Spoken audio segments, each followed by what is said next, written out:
All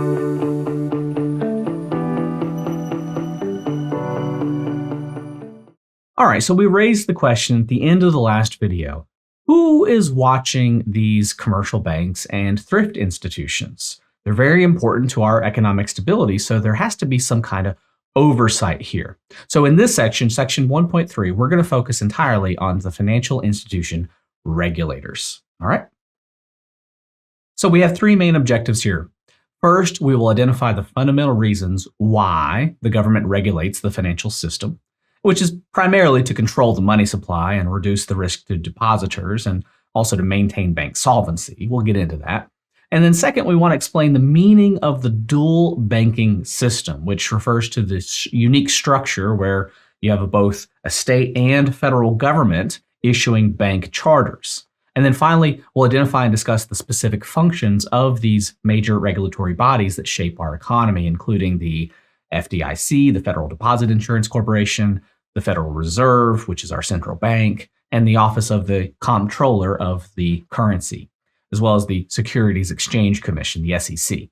So there's a really complex regulatory landscape. You don't have to know all of this right away, but we will continue to touch on these, especially the Federal Reserve. They're the most important because they control monetary policy. But it's a complex landscape, but it is essential for our stability in our economic environment to have these regulators in place. So why does the government regulate banks at all?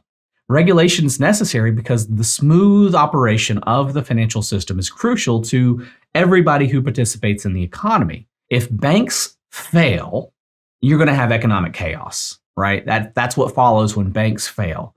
So we rely on a central authority, like the government, to monitor and control the banking system for several key reasons. First, regulators are tasked with monitoring and controlling the money supply, and that's a requirement for carrying out effective monetary policy. Second, they work to reduce the level of risk which bank depositors are exposed to. Bank depositors are you and me, right? If ordinary customers fear that they're going to lose their savings every time they made a deposit, well, then the system would probably collapse. And then third, regulation aims to maintain bank solvency, ensuring that banks have enough reserves and capital to withstand financial shocks without failing. So this regulatory framework isn't managed by a single agency. It involves multiple federal agencies working alongside the 50 different state agencies to supervise and oversee the banking industry. So this multi-level oversight brings us to one of the defining features of the American banking system, which is the dual banking system. The dual banking system simply refers to the fact that banks have a choice in who charters them. Both the federal government and the 50 different state governments issue bank charters. A bank can choose to be chartered by a state government, making it a state bank, or it can be chartered by the federal government, making it a national bank.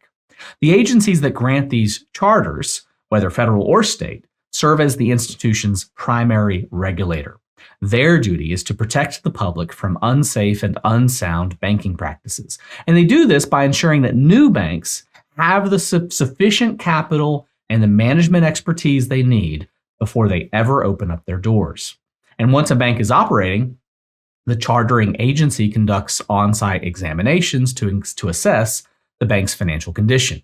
They monitor their compliance with the banking laws, and they can take enforcement action or even close the bank if it fails to meet regulatory standards. So now let's identify the key regulatory bodies that make up this system. First, you've got the FDIC, the Federal Deposit Insurance Corporation. They're the agency that provides the peace of mind to depositors like you and me. They insure our bank deposits up to a maximum of $250,000 per account holder. So this protection is a core component of maintaining some confidence in the banking system. The FDIC also regulates state chartered banks that are not members of the Federal Reserve System, and they deal with failed banks when they need to. They either provide them liquidity or they arrange a merger with a healthy bank. It's important to note that since the FDIC was created, which was a response to the Great Depression, no one has ever lost their money that they put into a bank in the United States. In the 80-90 years since it's been in place, not a single depositor has ever lost a dollar that they held in a bank. at least not up to that 250,000 limit. I think it's been the case that not a single person has ever lost a dollar.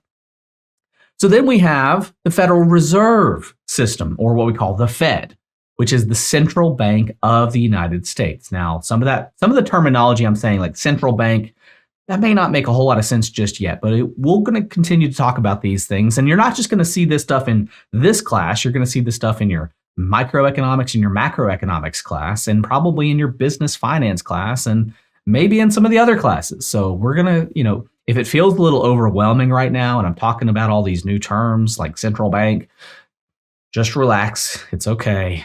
This is a class that's just getting you started. You're going to see these topics over and over and over. So what is the Fed?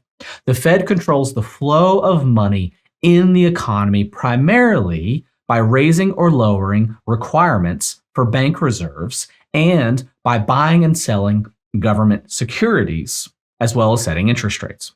So the Fed lends money to banks that need short-term liquidity. So they have been given the nickname the lender of last resort because of that role. And the Fed is the primary federal regulator for state-chartered member banks and all bank holding companies. Then there's the Office of the Comptroller of the Currency, or the OCC. They're an independent bureau within the U.S. Treasury Department. The OCC's specific responsibility is to charter, regulate, and supervise all national banks and federal savings associations, ensuring that they operate safely and that they treat customers fairly. For thrift institutions, we have two other important bodies. You've got the National Credit Union Administration, or NCUA. They're an independent federal agency that charters, regulates, and supervises federal credit unions and ensures their deposits, much like the FDIC does for banks. And then finally, you've got the SEC, the Securities and Exchange Commission. They're not primarily a depository institution regulator. They're more involved with publicly traded companies and regulating them. But they are an independent federal agency that regulates the broader securities markets, the equities market, and some of the bond market. So their goal is much the same. They want to protect investors. They want the markets to be fair, and they want to enforce laws against market manipulation, overseeing everything from securities exchanges to even investment advisors. All right, so we've looked at the institutions and the regulations. In the next section, we're going to figure out, why does all of this matter? And the core reason is money itself and how it's managed through monetary policy. All right, so I'll see you in the next one.